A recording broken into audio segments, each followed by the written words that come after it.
เพราะฉะนั้นสัมมากัมมันตะการงานชอบเนี่ยก็ต้องเว้นจากการไปฆ่าสัตว์จะฆ่าสัตว์มากินเองหรือไปรับจ้างฆ่าสัตว์หรือว่ารับจ้างเลี้ยงสัตว์เพื่อเขาฆ่าอะไรต่างๆเหล่านี้ไม่ได้หรอกนะ เพราะว่าศีลจะขาดและศีลขาดแล้วถ้าเข้าถึงกรรมบทแตกก็จะไปอบายนะคะ ก็ต้องเว้นจากการลักทรัพย์ด้วยทรัพย์เขามีเจ้าของเขาหวงแหนอย่างนี้เป็นต้นอย่าคิดว่าเป็นเรื่องเล็กน้อยเรารู้มาแล้วตั้งแต่เด็กๆเรื่องศีลห้าแต่อยากจะบอกว่าเท่าที่ศึกษาเล่าเรียนกันมาทางพระไตรปิฎกเนี่ยค่ะศีลห้านี่ปฏิบัติกันไม่ครบหรอกค่ะขาดกระลุ่งกระลิ่งกันไปบ่อยๆไปนะถึงแม้ว่ารู้แล้วก็ยังจะมีขาดมีล่วงลงมาศีลขาดไปถ้า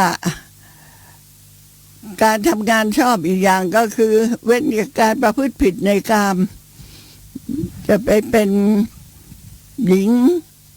ค้าขายตัวไอ้ตรงนี้เราก็ต้องเรียนกันอีกเขาค้าขายตัวแล้วก็ผิดเหรอถ้าบอกว่าไม่ผิดไม่ผิดเดี๋ยวตั้งใจฟัง นะกาเมสมิจฉาจารเว้นจากการประพฤติผิดในกามการเว้นจากการกระทำความชั่วทั้งสองอย่างที่จะพูดต่อไปเบื้องหน้านี้ก็นับว่าเป็นสัมมาสังกัปปะนะทำการงานชอบทีนี้การเจริญมรรคองค์ที่สี่ให้เกิดขึ้นเนี่ยก็ต้องเข้าใจว่ามีทั้งโลกิยะและโลกุตระโลกิยะก็คือเป็นไปทางโลกอย่างเรานี่แหละเพราะเรายังไม่ได้ก้าวเข้าสู่ข่ายแห่งการที่จะบรรลุมรรคผลนิพพานก็หมายถึงที่เป็นโลกิยะหมายถึงการกระทำการงานชอบที่สมาทานวิรัติเอาไว้ว่าจะไม่ฆ่าสัตว์จะไม่ลักทรัพย์จะไม่กาเมเราสมาทานศีลไว้ก่อนใช่ไหมอย่างนี้เรียกว่าสมาทานวิรัติตื่นเช้าขึ้นมาก็สมาทานศีลก่อนศีลนั้นก็จะคุ้มครองไปได้ตลอด24ชั่วโมง1วัน1คืนแต่ถ้าขาดระหว่างกลางก็จะต้องสมาทานกันใหม่ส่วนสัมปติวิรัติเนี่ยไม่ได้สมาทานไว้ก่อนหรอกไม่ได้สมาทานว่าจะรักษาศีลแต่ตัวเองก็เป็นคนที่จิตใจค่อนข้างมีเมตตากรุณาประจำตัวอยู่ดังนั้นในเวลาที่ไปพบประสบกับสิ่งที่จะต้องถึงกับการฆ่าสัตว์หรือว่าถึงกับการลักทรัพย์นี่ก็งดเว้นได้ด้วยตัวเองนะงดเว้นได้ด้วยตัวเองถึงแม้ว่ามาเช้าจะไม่สมาทานศีลก็เถอะแต่พอถึงประจวบกับว่า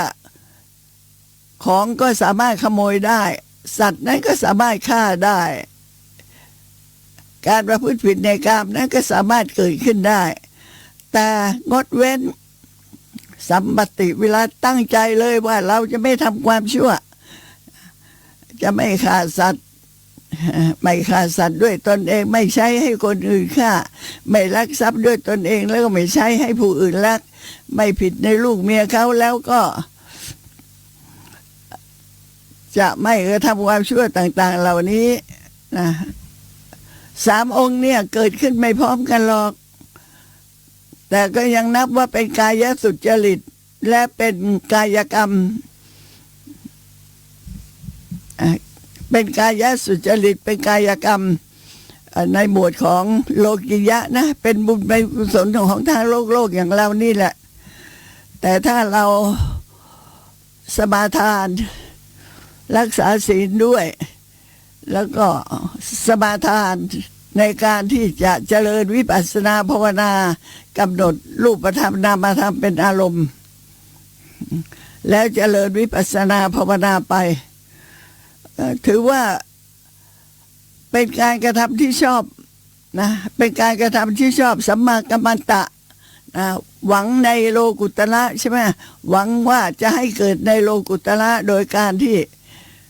สามารถบรรลุพระนิพพานได้ถ้าท่านสามารถบรรลุพระนิพพานได้จริงๆในวันนั้นด้วยการกำหนดรูปนามเป็นอารมณ์รู้เหตุปัจจัยของรูปนามนะรู้ในการที่จะรักษารูปนามนั้นให้เกิดติดต่อกันจนกระทั่งสามารถที่จะข้ามโคตรภูญาณได้ข้ามโคตรภูญาณเพื่อไปสู่มรรคญาณผลญาณอย่างนี้วิรติเจตสิกเนี่ยก็ประกอบด้วยนะเว้นจากกายทุจริต3อันองค์เป็นองค์มรรคที่4ตรงเนี้ยที่จริงแล้วท่านก็เน้นนะว่าเนี่ยที่พูดมาเนี่ยมันถ้าเข้าถึงในโลกุตระก็หมายถึงในโพธิปักขิยธรรม37ประการด้วยนะก็มาแต่ว่างานการนี่ไม่ใช่ง่ายการทำการงานชอบนี่ไม่ใช่ง่ายดูข้อที่1แล้วกันนะตั้งใจนะคะตั้งใจฟังข้อที่1ทั้งที่รู้อยู่แต่ก็อยากจะขอให้ตั้งใจฟังนะเรื่องของปาณาติบาตเนี่ยพระคัมภีร์ทางพุทธศาสนาทั้งพระไตรปิฎกทั้งอัตถกถาจารย์นะหรือว่าจะเป็นฎีกาจารย์ก็แล้วแต่นะ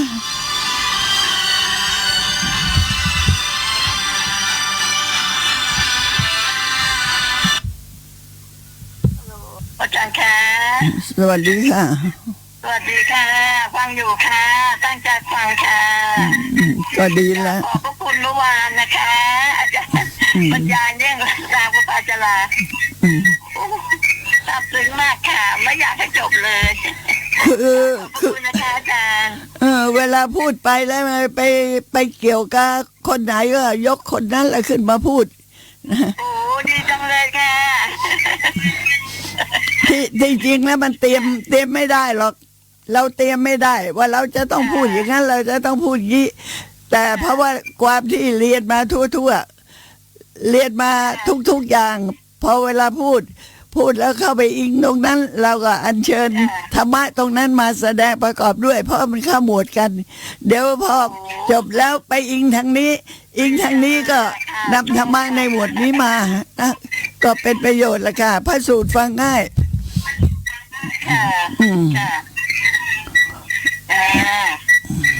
ขอบคุณนะคะค่ะสวัสดีค่ะสวัสดีค่ะ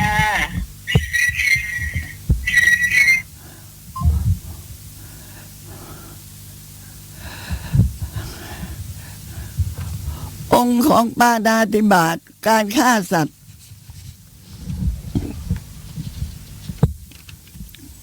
อย่าลืมกันนะ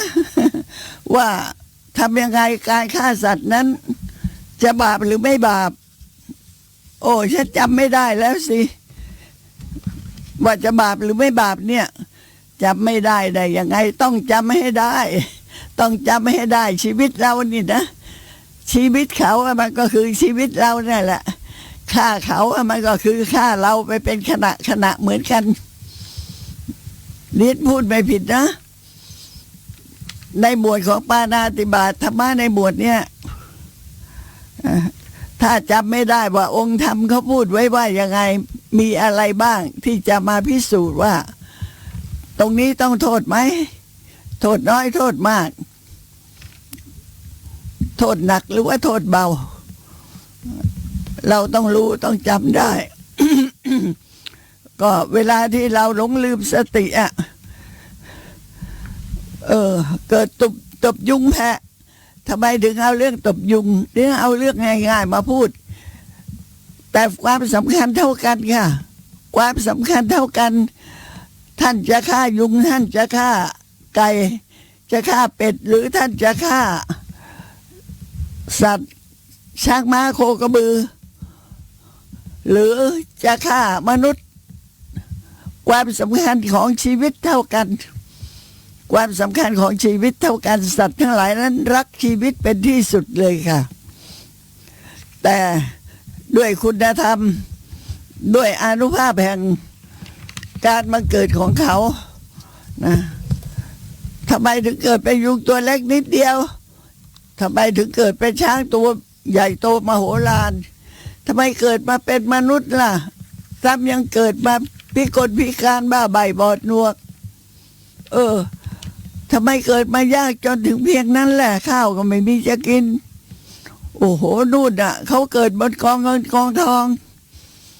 เกิดมาเป็นมนุษย์เหมือนกันทำไมต่างกันมากมายถึงเพียงนี้เขาเกิดมานั่นน่ะนอนบนกองเงินกองทองเกิดมาในใต้พระสเวตฉัตรอย่างนี้นะเกิดมาอยู่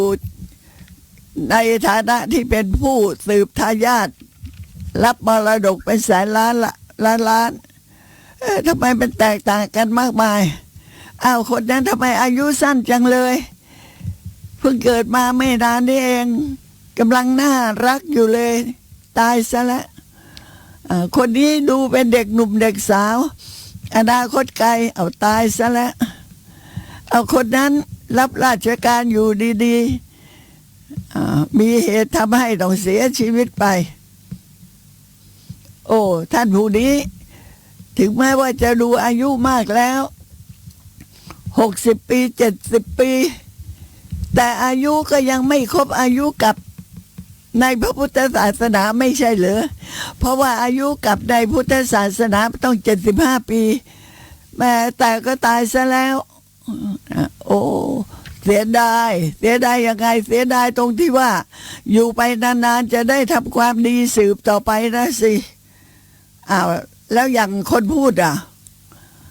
อยู่มาจนอายุ86 ปีทำไมยังไม่ตายล่ะที่ยังไม่ตายเหตุปัจจัยมันสนับสนุนค้ำชูไว้เพราะว่าไม่ฆ่าสัตว์ชาติก่อนก็ไม่ได้ฆ่าสัตว์ชาตินี้ก็ไม่ได้ฆ่าสัตว์จึงทำให้อายุยืนอย่างนี้เป็นต้นค่ะนะคะเวลาเราเรียนแล้วเราก็ได้ความรู้เยอะแยะเลยสัตว์ทุกตัวนะรักชีวิตหมดเลยค่ะเชื่อสิแม้กระทั่งมดแม้กระทั่งยุงก็รักชีวิตเรียนเคยทดลองแล้วมดเนี่ยเดินมาเป็นแถวเลยนะจะมากินน้ำตาลที่ตกอยู่น้ำตาลปี๊บตกอยู่เผยเดียวนกเดินมาเป็นแถวเลยนี่จะมากินอาหารนกนี่มันกลัวตายหรือเปล่านะมดมันกลัวตายหรือเปล่านะลองดูสิเขาเดินมาเป็นแถวเนี่ยเราลองเอานิ้วกลางของเรานิ้วชี้นะวางทาบลงไปใกล้ๆกับน้ำตาลใกล้ๆกับก้อนน้ำตาลคราวนี้มดแตกแถวเลยค่ะหนีกลับหมดแสดงว่ากลัวตายมากเขารู้นี่นะสัญชาตญาณรู้ว่าการที่มีมือมาวางไว้อย่างเนี้ยแสดงว่าขั้นไม่ให้ข้ามไปถ้าไปจะต้องตายแน่เพราะฉะนั้นกลับนะคะเคยทดลองหลายครั้งแล้วอย่างนี้จริงๆนกนี่มดนี่กลัวตายจริงๆนะแม้ยุงก็กลัวตายค่ะยุงนี่ก็กลัวตายที่เรียนพูดสัตว์เล็กๆเนี่ยเพื่อให้ท่านเห็นประโยชน์ว่าแม้สัตว์เล็กเขาก็มีชีวิตเหมือนเราเลยเขามีชีวิตเหมือนเรามีจิตมีเจตสิกนี่แหละเหมือนเราทั้งนั้นนะแต่เขาเนี่ยไม่สมบูรณ์ในแบบที่ปัญญาจะเจริญงอกงามแต่เขาเกิดมาด้วยอำนาจแห่งบาปอกุศลบางอย่างแม้เพียงนิดหน่อยเท่านั้นน่ะสะดุดปั๊บ พอตายไปเกิดเป็นสัตว์เดรัจฉาน ไปเกิดเป็นมด ไปเกิดเป็นยุง ไปเกิดเป็นไรไปเกิดเป็นริ้นนะแต่ถ้าเขามีจิตใจที่เป็นบุญกุศลเกิดขึ้นมาเมื่อไหร่ในระหว่างที่เป็นสัตว์เหล่านั้นน่ะถ้าเขามีจิตใจผ่องใสเป็นบุญเป็นกุศลเกิดมาเมื่อไหร่แล้วตายไปเขาก็อาจจะเกิดมาเป็นคนอย่างเรานี่อีกได้เขาก็อาจจะเกิดในเทวโลกก็ยังได้แม้เรานี่แหละพูดอยู่อย่างนี้นี่แหละถ้าเกิดมีอุบัติเหตุปึ้งปังเข้ามาตายลงไปเลยทันทีจะรู้ไหมว่าตายแล้วไปไหนผู้พูดธรรมะเนี่ยมันขึ้นอยู่กับขณะที่จิตใจกำลังมุ่งมั่นในการที่จะพูดในการที่จะบรรยายในการที่จะ ขยายความคำสอนของพระพุทธเจ้าจิตใจของผู้พูดผู้บรรยายเนี่ยไม่วอกแวกตั้งมั่นตรงทีเดียวจะพูดเรื่องปาณาติบาตนะปาณาติบาตก็คือการฆ่าสัตว์การฆ่าสัตว์ต้องไม่ฆ่าโดยมือตนเองต้องไม่ให้คนอื่นเขาฆ่าไม่อนุญาตให้เขาฆ่าต่างๆเหล่านี้เป็นต้นจิตใจต้องเป็นบุญเป็นกุศลมุ่งตรงต่อพระธรรมคำสอนของพระพุทธองค์เพื่อการเผยแผ่ออกไปให้ท่านผู้ฟังได้รับฟังแต่พอพูดประโยคนี้จบอุบัติเหตุเกิดขึ้นหายใจไม่ออกตายเลยล้มตึงลงไปขาดใจเลยถามว่าเอาละผู้บรรยายธรรมล้มตึงลงไปขาดใจตายแล้วไปไหนถ้าเป็นอย่างที่ดินพูดยกตัวอย่างขึ้นมาแล้วก็สบายมากค่ะพบกันใหม่ในสวรรค์ค่ะ พบกันใหม่ในสวรรค์เพราะว่ากำลังบรรยายธรรมอยู่จิตใจกำลังเป็นกุศลต่อเนื่องกันเลยเป็นบุญเป็นกุศลต่อเนื่องกันเลยกำลังตรึกนึกคิดถึงเรื่องที่จะใช้คำพูดที่จะบรรยายที่จะพูดให้ผู้ฟังเข้าใจจิตนี่เป็นบุญเป็นกุศลตลอดเลยนะเป็นระยะเลยแม้แต่ผู้ฟังทางบ้านเองก็เถิดตั้งใจฟังนั่งรับฟังจะทำอะไรมือก็ทำไปแต่ใจก็มุ่งมาที่จะฟังธรรมฟังอยู่เกิดหายใจอึดอัดลบตึงลงไปเสียชีวิตตรงนั้นก็ไปดีเจอกันบนสวรรค์แน่นอนเจอกันบนสวรรค์แน่นอนเพราะกำลังติดใจกำลังฟังธรรมอยู่ส่วนมือก็ทำอะไรก็แล้วแต่อาจจะเป็นเลือกข้าวเปลือกข้าวสารหรือว่าจะเลือกถั่วเขียวถั่วแดงมือก็ทำงานไปแต่ใจนะมุ่งตรงต่อการรับฟังพระธรรมพูดกันทีละขณะจิตเลยค่ะนะเพราะฉะนั้นการฟังธรรมตั้งใจฟังนะคะมีประโยชน์ค่ะเริ่มขึ้นมาก็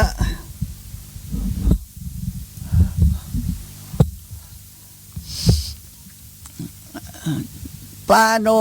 สัตว์นั้นมีชีวิตนะข้อรักษาข้อฆ่าสัตว์เนี่ยปานาสัญญิตารู้ว่าสัตว์นั้นมีชีวิตวัฏกาจิตตังมีจิตคิดจะฆ่า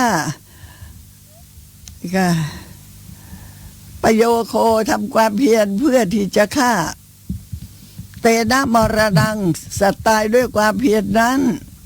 ถ้าครบองค์ทั้งห้านี้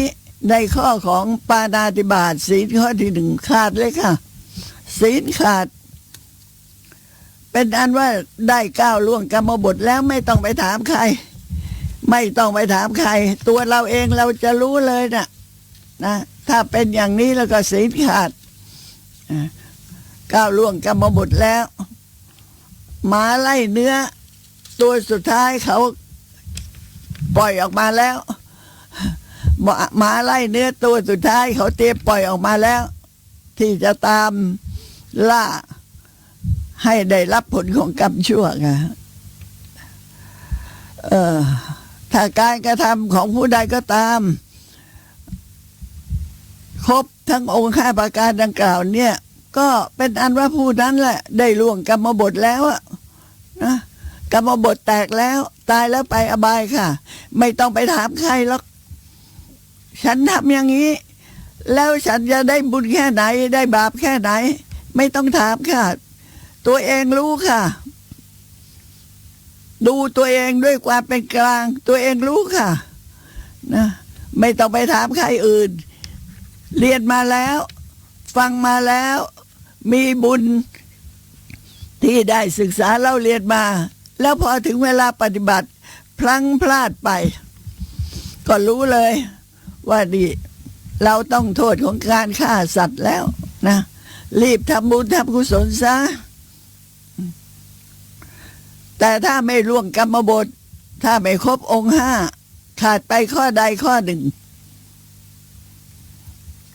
ขาดไปข้อใดข้อหนึ่งก็ไม่ถือว่าฆ่าสัตว์เรื่องเนี้ยเมื่อสมัยเด็กๆนี่คิดอยู่เสมอทีเดียวเรื่องมันเป็นอย่างนี้ที่บ้านน่ะเป็นบ้านที่สมัยก่อนนู้นหลาย10 ปีแล้วเป็นหลังเก่าเป็นบ้านไม้เป็นบ้านไม้ที่มีปิดประตูหน้าต่าง2 บานเปิดปิดเข้าหากันก็ตกเย็นๆก็ต้องเดินปิดประตูบ้านสินะต้องปิดให้ทั่วบ้านหลายห้องนี่ต้องเดินปิดประตูบ้านให้ทั่วไอ้ตอนเช้าก็ต้องเดินเปิดประตูบ้านเพื่อให้อากาศมันเข้าไม่ให้อบพอเย็นก็ต้องปิดประตูบ้านป้องกันสัตว์ร้ายจะขึ้นมาป้องกันคนร้ายจะปีนหน้าต่างขึ้นมาวันนั้นเราก็ปิดประตูไปตามลำดับปิดประตูแล้วก็ลงกรปิดประตูแล้วก็ลงกรปิดประตูแล้วลงกรพอมาถึงหน้าต่างบานหนึ่งก็ทำเหมือนเดิมปิดประตูแล้วก็ลงกรขณะที่ปิดประตูดังปังปิดประตู2 บานเข้าหากันดังปังอ้าวอะไรตกลงมาปรากฏว่าจิ้งจกตายเลยค่ะจิ้งจกมันไปอยู่ที่ไอ้ตรงที่บานประตูไปดีบปิดติดปั๊บความที่ปิดแรงแบนเลยตายเลยเราก็มองดูจิ้งจกตายจิ้งจกตายนี่เราเห็นหรือเปล่าเนี่ยไม่เห็นก่อนที่จะปิดประตูบานนี้เห็นจิ้งจกตัวนี้ไหมถามตัวเองไม่เห็นแล้วเนี่ยเขาตายลงมาเนี่ยคิดจะฆ่าเขาไหมเนี่ยไม่เคยคิดจะฆ่าไม่เคยโกรธเคืองกันจะไปฆ่าทำไมจิ้งจกมันมีชีวิตไหมมีชีวิตรู้หรือเปล่าว่ามันมีชีวิตรู้ว่ามันมีชีวิตแล้วปิดประตูเมื่อกี้ไม่เห็นเหรอตั้งใจฆ่ามันหรือเปล่าโอ้ไม่เห็นจริงๆไม่ตั้งใจฆ่าหรอกถ้าจะพูดกันตอนนี้นะคะบอกไม่มีวัฏกะเจตนาไม่มีความตั้งใจที่จะฆ่าเลยแต่ด้วยความหลงลืมสติรีบปิดปรากฏว่าจิ้งจกตัวนั้นตายไปนี้ก็ไปจัดแจงศพให้อย่างดีเลยนะตอนนั้นก็ยังเด็กอยู่จัดแจงศพให้อย่างดีเอากระดาษทิชชู่นี่แหละขาวๆหนาๆหน่อยเอามาห่อพันตัวจิ้งจกแล้วไปเด็ดดอกไม้มาห่อด้วยห่อตัวจิ้งจกแล้วไปขุดหลุมแล้วฝังไว้ในบ้านนะก็ทำการรักษาซากเขาอย่างดีก็ถามตัวเองเลยว่าตรงนี้เรามีโทษไหมเนี่ยไม่มีโทษไม่ต้องไปกังวลใจไม่มีโทษค่ะไม่ต้องไปกังวลใจไม่ใช่มานั่งคิดนอนคิดอยู่นั่นแหละอย่างนี้มันแน่นอนเพราะเรียนมาแล้วเรารู้นะว่าถ้าอย่างนี้มีโทษถ้าอย่างนี้ไม่มีโทษต่อเมื่อไม่มีโทษก็เป็นอันจบสิ้นกันเขาตายก็เพราะกรรมของเขาทำให้เขาอายุสั้น หน้าที่ของเราต่อไปทำยังไงในเมื่อเอาซากเข้าไปทิ้งแล้วกบแล้ว หน้าที่ของเราคือ เวลาทำบุญทำกุศลอะไรก็อุทิศส่วนกุศลให้เขาขอให้เขาอโหสิกรรมให้ด้วยเถิดเพราะว่าไม่รู้ไม่เห็นจริงๆขอให้ท่านจงโมทนารับผลของบุญที่ข้าพเจ้าได้กระทำแล้วนี่ด้วยเถิดก็เป็นอย่างนี้นะคะถ้าอย่างนี้ก็เป็นการรู้ด้วยตัวเองนั่นแหละเพราะได้เรียนมาแล้วก็รู้เห็นไหมความรู้เนี่ยมันมีประโยชน์ค่ะมีประโยชน์ในเวลาเกิดขึ้นกับตัวเองไม่ใช่อยู่ในตำราจากอยู่ในตำราจากออกมาจากปากครูอาจารย์เข้ามาถึงเราแล้วเราเรียนแล้วอ่านมาเราก็ต้องจำได้เพราะว่านี่ในชีวิตประจำวันของเราปาโนจะปานะสัญญิตามาฆาจิตตันจะปักกะโมเตเนวะมรณัมชาติปัญจิเมวะทะเหตุโกท่านบอกว่าองค์ธรรมที่เป็นเหตุให้เกิดการฆ่าสัตว์นั้นมีอยู่5 อย่างต้องจำไว้ให้แม่นอย่าลืมเลือนอย่างที่1ก็คือสัตว์นั้นมีชีวิตจิ้งจกมีชีวิตไหมนกมีชีวิตไหมแมลงต่างๆหนูอย่างนกเนี่ยมันมีชีวิตทั้งนั้นแหละแล้วเรารู้ไหมว่าเขามีชีวิตนี่เป็นการย้ำเลยนะสัตว์มีชีวิตแล้วเรารู้ไหมว่าเขามีชีวิตรู้สิค่ะสัตว์มีชีวิตก็รู้เขามีชีวิตก็รู้เรามีความตั้งใจที่จะฆ่าไหม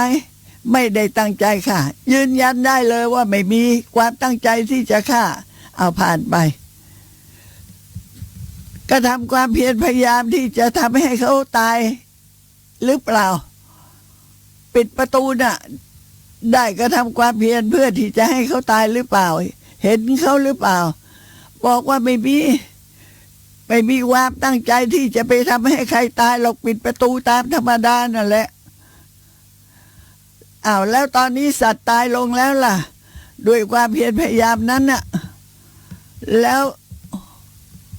มีโทษไหมก็ไม่ครบองค์กรรมบทนี้นะคะวัฏกาจิตตังจิตที่คิดที่จะฆ่าก็ไม่มีประโยโคกระทำความเพียรที่จะฆ่าเขาให้ตายก็ไม่มีแต่เมื่อสัตว์ตายลงก็บอกว่าตายลงด้วยผลของกรรมเก่าของเขาของจิ้งจกเองเนี่ยหมดอายุแล้วไม่ใช่เหลือก็ตายลงนะเอาเรื่องของกรรมเข้ามาดูสินะก็บอกนี่เป็นอุปคาตกรรมที่จิ้งจกตัวนั้นต้องตายก่อนอายุก็เหมือนคนเรานี่แหละอายุไขของมนุษย์75 ปีทุกคนตอนเนี้ย75 ปีค่ะทุกคนเลยแต่บางคนตายตั้งแต่อายุเดือนเดียวอยู่ในท้องแม่ขวบเดียวอยู่ในคลอดออกมานะพอรุ่นหนุ่มรุ่นสาว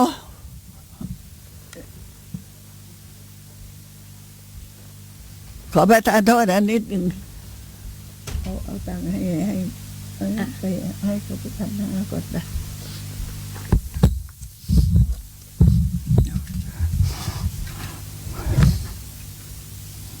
พอดีมีแขกมาพูดถึงไหนปาณาติบาตการฆ่าสัตว์เนี่ยการฆ่าสัตว์ถ้าเราแม่นเราจำได้ท่องได้เลยค่ะไม่ยากนะ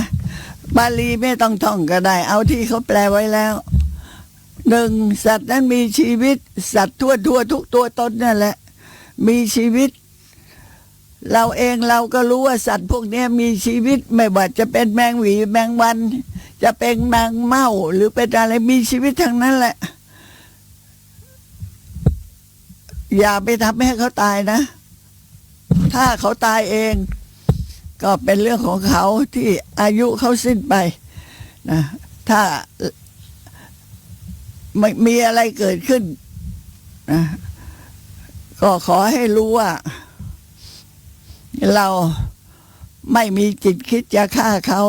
อย่างที่ยกตัวอย่างให้ฟังนะเรื่องจิงจกนั่นนะเราไม่ได้ทำความเพียรเพื่อที่จะให้เขาตายแต่สัตว์ก็ตายลงอ่ะเตนะมรณังท่านถึงบอกการกระทำเนี่ยจะรู้ว่าเราผิดหรือไม่ผิดเราก็ต้องดูองค์ธรรมนี่ใช้ได้ไปถึงกับใช้ได้ถึงกับเหล่าเทพเทวดาเลยนะองค์ธรรมเนี่ยองค์ที่เป็นเหตุแห่งการฆ่าสัตว์เนี่ยใช้ได้ถึงกับสัตว์เล็กสัตว์น้อยไปจนถึงกับเทวดาทุกองค์นั่นแหละก็ต้องดูสัตว์มีชีวิตหนึ่งรู้ว่าสัตว์มีชีวิตหนึ่งมีความตั้งใจที่จะฆ่ามีจิตคิดจะฆ่าหนึ่งมีความเพียรพยายามที่จะฆ่าหนึ่งสัตว์ตายลงด้วยความเพียรนั้นหนึ่งไอ้มีความเพียรพยายามที่จะฆ่าเนี่ยยังจับไก่ไล่จับไก่ที่จะฆ่าเอามาฆ่าเอามาแกงเอามาย่างนะไล่จับไก่มันก็หนีเพราะมันกลัวตายอ่ะร้องกระตักหนีแต่คนที่คิดจะข้ามก็ไล่จับเต็มที่เลยจะต้องเอามาแกงเขียวหวานให้ได้ไอ้คนหนีฝ่ายหนีก็หนีเพราะกลัวตายไอ้ฝ่ายไล่จับก็ด้วยอำนาจกิเลสตัณหาเพราะโลภะอยากจะกินแกงไก่พอจับมาได้ไก่นี่มันรู้ตัวเลยว่าจะต้องตายมาจับไก่ขัดขาเสร็จเรียบร้อยขัดปีกถอนขนที่คอเอามีดคมเชือดคอเลยเส้นเลือดคอขาดเลือดพุ่งออกมาเลยเอาชามมาลองสิใส่เกลือหน่อยเพื่อให้เลือดข้นยิ้มแย้มแจ่มใสเรานั่งมองเขาจำเป็นต้องนั่งมองอ่ะเพราะไม่มีที่จะไปนั่งมองเขาเต็มใจฆ่าตั้งใจที่จะฆ่าก็ทำความเพียรที่จะฆ่าและในที่สุดก็ใช้คำว่าเตนะมรณังสัตว์ตายด้วยความเพียรนั้นโอ้น่าสงสารเหลือเกินโอ้ยอีตาคนนี้ตายแล้วไปเกิดอบายแน่นอนตายแล้วไปเกิดอบายแน่นอนมันน่าสงสารเหลือเกินไอชาตินี้ก็ยากจนอยู่แล้วต้องมารับจ้างฆ่าสัตว์เนี่ยจะเป็นฆ่าหมูฆ่าไก่คนฆ่าหมูฆ่าโคฆ่ากระบือยิ่งหนักเข้าไปใหญ่หนักตรงไหนหนักตรงสัตว์ใหญ่อะสิสัตว์ใหญ่มีคุณมากอะนะแล้วก็ชีวิตตนามของเขาชีวิตตรูปของเขาอะในร่างกายอะมีมากเพราะฉะนั้นฆ่าสัตว์ใหญ่ยิ่งมีโทษมาก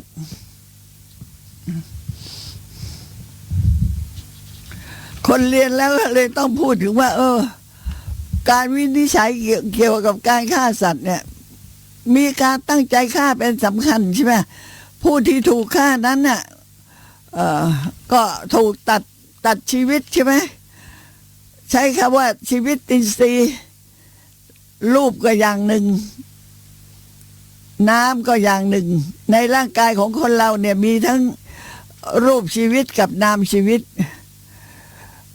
แล้วเวลาที่เขาเชือดคอไก่อะทำลายรูปชีวิตอินทรีย์ทำลายรูปชีวิตอินทรีย์ตัดคอตัดกระเดือกนั่นแหละให้ขาดเลยส่วนนามชีวิตอินทรีย์ของเขาสิใจเนี่ยเรียกว่านามชีวิตอินทรีย์ของไก่นั่นสิทำลายไม่ได้หรอกนะเพราะเขาเป็นนามแต่ ที่เขาต้องตายไปก็เพราะว่า เมื่อขาดรูปแล้วนามนี้ก็อยู่ไม่ได้ เมื่อขาดรูปแล้วนามนี้ก็อยู่ไม่ได้ เพราะว่าภพภูมิที่มีขันธ์ห้าอย่างนี้ไม่ต้องอาศัยซึ่งกันและกัน ถึงแม้ว่านามชีวิตอินทรีย์จะไม่ถูกทำลาย แต่เมื่อตัวรูปอะอย่างเช่นเฉือนคอไก่ขาดเนี่ยค่ะไอ้หลอดลมเห็นไหมหลอดลมไก่อะเล็กๆอะขาดออกไปการเกิดขึ้นไม่ได้ หายใจนี่ไม่ขึ้นไปแล้วหายใจไม่ได้แล้วตรงนี้แหละในเมื่อรูปนั้นเขาเรียกอะไรหลอดลมนั่นน่ะหลอดลม ถูกทำลายไปรูปขาดไปแล้วนะนามชีวิตของไก่มีไหมมีแต่ก็ต้องเสียไปด้วยเพราะว่ามันเกิดขึ้นสืบต่อกันของนามย่อมเกี่ยวเนื่องกันกับรูปเหมือนกับว่าต้องมีทั้งนามทั้งรูปอะในเมื่อรูปมันขาดสลายไปนามมันจะอยู่ได้ยังไงเหมือนเราเนี่ยใครตัดคอขาดไปเนี่ยตัดหัวไปถามว่านามเรายังมีอยู่จิตเรายังมีอยู่แต่มันอยู่ได้ยังไงอะมันอยู่ไม่ได้เพราะว่าในภพภูมิที่มีขันธ์ห้าเขาต้องมีนามและรูปอาศัยซึ่งกันและกันอาศัยซึ่งกันและกันเพราะฉะนั้นเมื่อนามชีวิตที่เกี่ยวข้องกับรูปนั้นดับไปผู้ฆ่านั่นแหละชื่อว่าสำเร็จปาณาติบาตเหมือนกับที่ในวิลาสินีในสาธุวิลาสินีฎีกาและในสารถทีปณีท่านบอกไว้ว่ารูปชีวิตตินทรีย์วิโกปิเตอิทะรัมปิตังสัมพันธตายะวินัสสติแปลว่าเมื่อรูปชีวิตตินทรีย์ถูกทำลายแล้วนามชีวิตตินทรีย์ที่นอกจากนี้ก็ได้ชื่อว่าถูกทำลายแล้วด้วยกันเพราะมีความสัมพันธ์เกี่ยวเนื่องอาศัยซึ่งกันและกันนั่นเองโทษหนักตรงที่ว่าในรูปร่างกายของเขาก็ยังมีอะไรธรรมะที่เป็นตัวปรมัตถธรรมนะมันเป็นอริยสัจเลยแหละเป็นอริยสัจตรงที่ว่านามรูปเนี่ยที่เกิดขึ้นตั้งอยู่แล้วดับไปเนี่ย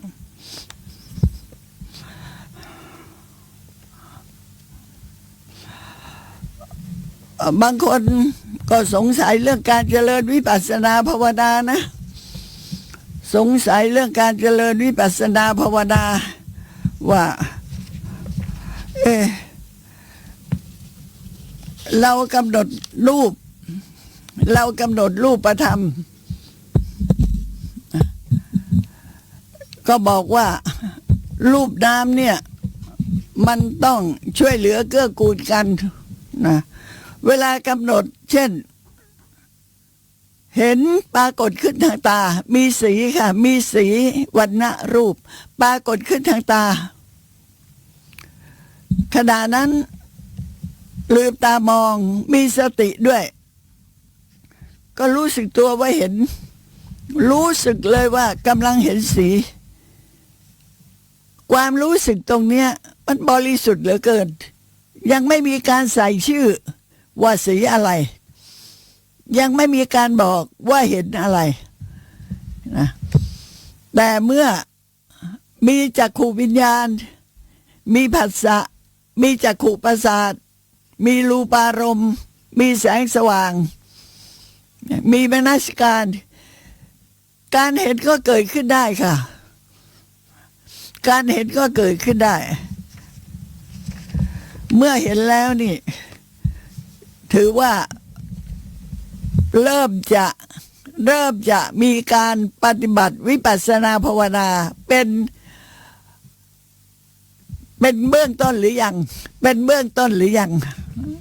ต้องตอบว่านี่เริ่มเป็นเบื้องต้นแล้วนะ แต่แล้วรูปนามนั้นก็ดับไป ถ้าจะไปกำหนดรูปนามว่าต้องอาศัยซึ่งกันและกัน ถามว่าเราจะกำหนดได้ทันไหมคนที่ปฏิบัติใหม่ๆสติมีกำลังน้อยระลึกไม่ทันสติต้องระลึกเร็วมากทีเดียวค่ะ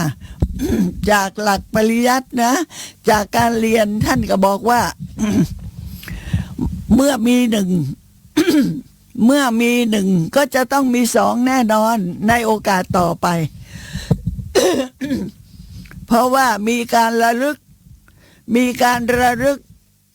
ด้วยการเห็นสีที่ปรากฏทางตาเห็นแล้วก็ดับลงนะการเห็นสีที่ปรากฏทางตานั่นแหละเป็นใช้คำว่าปุพพภาคมัคปุพพะเบื้องแรกทีเดียวว่าปุพพภาคมัคอะเบื้องแรกการเจริญมรรคให้เกิดขึ้นเนี่ยนะเบื้องแรกในขณะที่กำหนดเห็นสีที่ปรากฏทางตานั่นน่ะถึงแม้ว่าจะไม่ใช่มัคคะสมังคีถึงแม้ว่าจะไม่ใช่มัคคะสมังคีเพราะการประพฤติใหม่ๆเห็นสีที่ปรากฏทางตาก็แสดงว่าในขณะนั้นองค์มรรคมีอยู่สัมมาทิฏฐิมีสัมมาสังกัปปะมี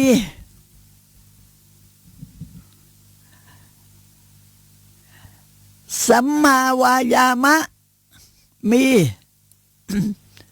สัมมาสติมีสัมมาสมาธิมีมรรคห้าองค์เนี่ยเกิดขึ้นแล้วนะมรรคห้าองค์เกิดขึ้นแล้วนะขาดสามองค์ก็คือสัมมากัมมันตะสัมมาวาจาสัมมาอาชีวะไม่เกิดเพราะว่าสามองค์เนี่ยเจตสิกทั้งสามตัวเนี่ยเวลาเกิดเขาต้องเกิดพร้อมกันในองค์มรรคไม่ใช่ต่างคนต่างเกิดไม่ใช่เพราะว่านี่ในองค์มรรคเขาจะต้องเกิดทั้งสามองค์พร้อมกันเป็นวิรติเจตสิกดังนั้นเวลาเราปฏิบัติกำหนดรู้รูปหรือว่ากำหนดรู้นามอย่างใดอย่างหนึ่งแล้วขาดหายไปเลยถามว่าตรงนั้นน่ะได้เจริญวิปัสสนาภาวนาแล้วหรือยังก็บอกว่าได้เริ่มแล้วใช้คำว่าปุพพภาคมัคปุพพะแปลว่าเกิดแล้วเกิดก่อนเริ่มเกิดแล้วเริ่มเกิดก่อนปัญญานั้นน่ะเริ่มพอที่จะเข้าใจเรื่องนามรูปแล้วก็ต้องประพฤติปฏิบัติต่อไปนะบางท่านก็จะสงสัยว่าแล้วมันจะไปเห็นอนิจจังทุกขังอนัตตาได้ยังไงก็บอกว่าอย่าไปคิดอะไรมากมายถึงเพียงนั้นสิด้วยเหตุว่าการที่บอกว่าให้กำหนดในปัจจุบันอารมณ์รูปธรรมเกิดหรือนามธรรมเกิดก็ให้กำหนดในปัจจุบันอารมณ์แต่มันเป็นปัจจุบันสันตตินี่นะไม่ใช่ปัจจุบัน1 2 3 4อย่างนั้นเป็นปัจจุบันสันตตินะ1แล้วก็ทอดยาวไปเลยนะอาจจะระลึก1เช้านี้อาจจะไประลึก2เย็นนี้ก็ได้โอ้มันทอดยาวขนาดนี้เลยนี่เรื่องจริงนะบางคนน่ะอย่าว่าแต่วันหนึ่งระลึก2 ครั้งเลยเดือนหนึ่งไม่ระลึกเลยก็ยังมีเสียดายมากค่ะเสียดายมากชีวิตนี้มันใกล้จะสิ้นสุดลงแล้วนะชีวิตสั้นนะคะชีวิตคนเราเนี่ยสั้นนักสั้นหนานะอย่าปล่อยเวลาให้ล่วงเลยไปเลยกำหนดค่ะกำหนดทางตาให้เห็นสีกำหนดทางหูในเวลาที่มีเสียงเข้ามาทำยังไงถึงจะได้ยินเสียงต้องใส่ใจต้องสนใจทำไงถึงจะได้ยินเสียงนะ ก็นิดเองก็เคยพูดอยู่เสมอว่าการเคกกระดานเนี่ยหรือจะเอาอะไรไปตีกลองนะไปตีกลองเล็กๆมันก็จะดังตึงตึงตึงตึงอย่างนั้นน่ะมันเป็นอุบายที่จะทำให้เสียงเกิดแล้วระลึกตรงเสียงทำความรู้สึกว่าได้ยินเสียงแต่ที่จริงแล้วมันไม่ได้ยินทันทีหรอกมันต้องตั้งตัวอยู่นานทีเดียวจะตีกลองใบเล็กๆนะตึงตึงตึงตึงตึงตึงแต่ที่จะได้ยินเสียงนั้นนะมันอาจจะเป็นช่วงไหนก็ไม่รู้แต่ถ้ามันได้ยินมาสักครั้งเดียวเท่านั้นน่ะที่เป็นความบริสุทธิ์นะทางหูนะคะถ้าได้ยินมาด้วยความบริสุทธิ์เลยก็ถือว่าการปฏิบัติใช้ได้นะเริ่มต้นเป็นการเริ่มต้นที่ดีค่ะไม่ใช่ว่าแม้ท่านจะต้องพอปฏิบัติแล้วท่านจะต้องเห็นอนิจจังทุกขังอนัตตาเลยไม่ใช่ใจเย็นๆถ้าเป็นอย่างที่เขาคิดกันแล้วก็ป่านนี้คงจะเป็นพระอรหันต์ไปแล้วแต่ทุกวันนี้ก็ยังหันซ้ายหันขวาอยู่นะหันซ้ายหันขวาเลี้ยวหน้าเลี้ยวหลังนะเพราะอะไรเพราะว่าจิตใจน่ะยังไม่พร้อมด้วยปัญญาที่จะกำหนดได้ทันทุกขณะจิตยังไม่ทันทุกขณะจิตการที่จะบรรลุเป็นพระอรหันต์นั่นน่ะมีอยู่จริงสามารถเกิดได้จริงแต่จะตอบได้ว่าเมื่อไหร่อายุเท่าไหร่ชาติไหนที่ไหนเวลาใดเกิดเป็นอะไรจึงจะสามารถบรรลุได้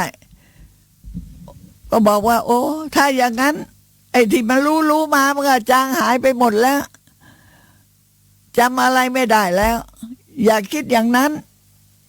ความจำเรามีสัญญาขันธ์เรามีการที่เราฟังธรรมะอยู่เสมอในตอนเนี้ยฟังธรรมะไปจนกว่าผู้บรรยายจะตายจากไปนี่แหละนะฟังธรรมะอยู่เสมอตักเรียกว่าตักตวงกอบโกยผลประโยชน์เก็บเอาไว้ในตัวให้มากทีเดียวให้ฟังแล้วให้ประทับใจทำให้จำได้นะพยายามที่จะจำพยายามที่จะรักษาความทรงจำนี้ไว้ให้ดีนะชาติต่อไปใครจะรู้นะว่าด้วยการฟังธรรมอย่างนี้แหละอาจจะบรรลุมรรคผลนิพพานได้ดิ้นนึกขึ้นได้ก็เวลาจะหมดแล้วนึกขึ้นมาได้ว่าสันตติอมาตย์ไงสันตติอมาตย์อำมาตย์ของพระเจ้าเปรตที่โกศลไงเมื่อเช้าเนี่ยยังเมาสะแงะอยู่เลยขึ้นไปขี่ช้างจะไปอาบน้ำสันตติอมาตย์เมาสะแงะตอนเช้าขึ้นช้างจะไปอาบน้ำระหว่างทางก็ไปพบพระพุทธเจ้าเสด็จมาบิณฑบาตสันตติอมาตย์เมาอยู่อย่างเงี้ยจำพระพุทธเจ้าได้พงกหัวลงกระทำความเคารพสันตติอมาตย์นะพงกหัวลงกระทำความเคารพแล้วก็เลยลงแม่น้ำไปอาบน้ำไปพระพุทธเจ้าตรัสแก่ท่านพระอานนท์ว่าอานนท์สันตติอมาตย์นี้ที่เห็นอยู่ในขณะนี้ยังเมาสุราอยู่แต่วันนี้แหละเย็นนี้แหละสันตติอมาตย์จะบรรลุเป็นพระอรหันต์โอ้โหพระพุทธเจ้าตรัสอย่างนี้ก็เป็นที่ฮือฮากันใหญ่ว่าพระพุทธเจ้าพูดจริงหรือแต่เสียดายมานึกเอาเวลาตอนจะหมดนะคะไม่เป็นไรพรุ่งนี้ต่อพรุ่งนี้จะต่อเรื่องสันตติอมาตย์นึกขึ้นได้ว่าการทำความดีแม้เพียงนิดเดียวนี่แหละแต่ทำให้มันตรงจุดเถอะสามารถที่จะตอบสนองใหญ่โตโอฬารทีเดียว นะคะก็พบกันใหม่ในวันพรุ่งนี้นะคะ สวัสดีค่ะทุกท่าน